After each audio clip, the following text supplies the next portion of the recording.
Good afternoon, everyone.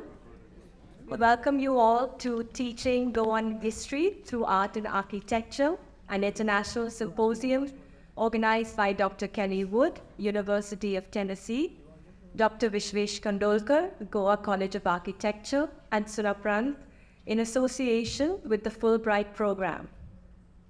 Today's symposium is special as it brings together a pool of intellectuals, our thinkers of tomorrow.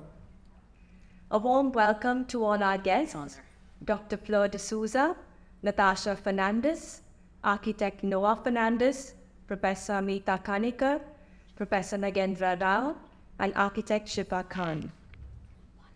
For those of you who have been close to Sunaparanta, you would know that our community is integral to us and to the work that we do.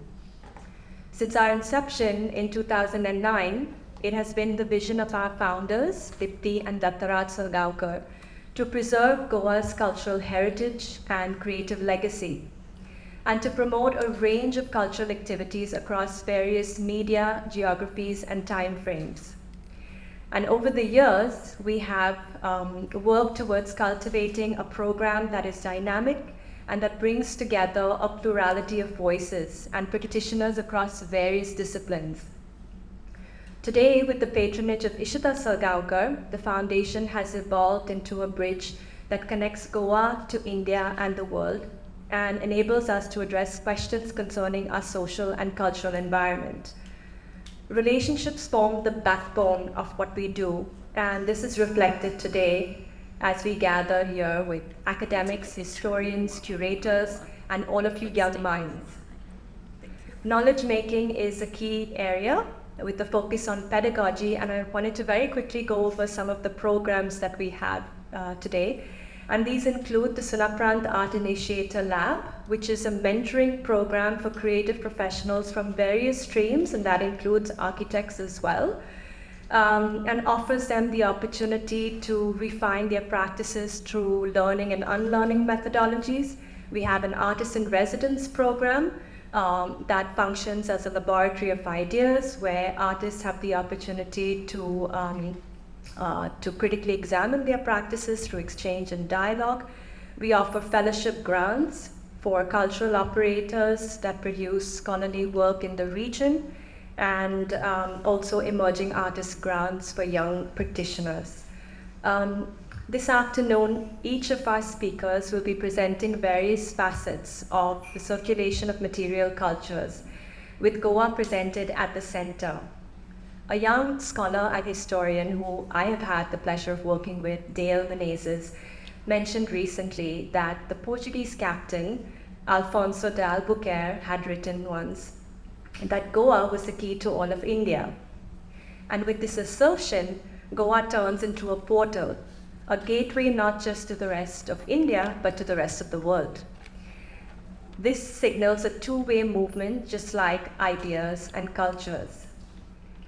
As our guest speakers take us on multiple journeys and trajectories, they remind us why and how Goa till date remains culturally distinct, rich, and continues to be this eclectic hub and melting pot for artists, writers, musicians, designers, academics, historians, filmmakers, photographers. On that note, I invite Dr. Kelli Wood to say a few words. Dr. Wood is the endowed Dale Cleaver Assistant Professor of Art History at the University of Tennessee. She has numerous publications on visual and material culture of games and sports, including in her field's prominent peer-reviewed journals, Art History and Renaissance Studies, and has new publications forthcoming on the relationship between Asia and Europe in the Renaissance and Routledge Press. Her first book, The Art of Play in Early Modern Italy, is forthcoming next year. In addition to academic positions, Wood has worked in museums over the last decade, which include the Art Institute of Chicago and the National Gallery of Art in Washington, D.C.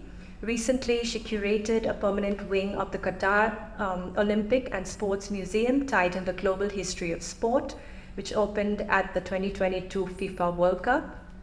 Professor Wood also serves as the editor of the Contemporary Art magazine, The New Art Examiner, which I have the pleasure of writing for, and was elected as the field editor for Renaissance Art for America's National College Art Association. She joins us today as a U.S. Fulbright Scholar to India, sponsored by the United States India Educational Foundation. Thank you for that kind introduction, Leandra. I had the pleasure of meeting Vishvesh and Leandra about a year and a half ago, in addition to some of our other speakers, such as Natasha and Noah, through the U.S. Fulbright Association. This is the national and international exchange that's in its 75th year, where scholars and students from around the world are able to either go to the US or go to a different country in order to make diplomatic connections, social connections, pursue research projects, pursue professional projects, but also to teach English around the world for a lot of students. So I encourage all of the students in this room to consider applying for the Fulbright, and I'd be very happy to speak to you about it in the future, because it is a wonderful opportunity to go study and live in another place. I'm also grateful to the U.S.-India the U.S.-India Educational Foundation, which has helped fund our event today and collaborates with the Fulbright Association, and to the University of Tennessee's Renaissance Center, which has also sponsored this event. I myself was trained as an Italian Renaissance art historian, so if you think of Michelangelo, Raphael, and those sorts of things, that's what I was trained in the visual history of sports and games. And one thing that I was surprised to realize as I finished my book was that all of the game boards, all of the chess boards that Europeans were using in the Renaissance were actually made in India.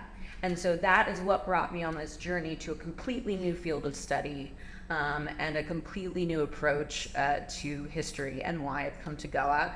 And I've been so welcomed here. So I hope that you enjoy today's event, and I'm very much looking forward to hearing all of the other speakers as well.